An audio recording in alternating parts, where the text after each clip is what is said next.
যেমন হরিপদ তেমন তার ছোট ভাইটি, এদিকে পেট রোগা, দুদিন অন্তর অন্তর অসুখ লেগেই আছে। তবু হ্যাংলামি তাদের আর যায় না। যেদিন শাস্তিটা একটু শক্ত রকমের হয়, তারপর কয়েকদিন ধরে প্রতিজ্ঞা থাকে এমন কাজ আর করবো না, আর না, আর না।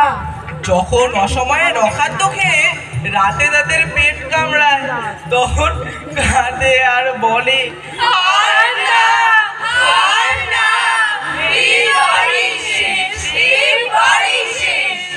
কিন্তু দুদিন যেতে না যেতেই যেই কি সেই।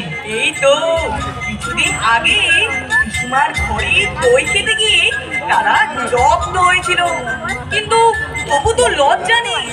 হরিপদ ছোট ভাই শ্যামাপদ এসে বলল, দাদা শিগগিরই এসো। পিসিমা এইমাত্র এক হাঁড়ি দই নিয়ে তার খাটের তলায় লুকিয়ে রাখলেন। দাদাকে এত ব্যস্ত হয়ে এই খবরটা দেওয়ার অর্থ এই যে পিসিমার ঘরে যে শিকল দেওয়া থাকে, শ্যামাপদটা হাত নাগাল পায় না। তাই দাদার সাহায্য দরকার হয়। দাদা এসে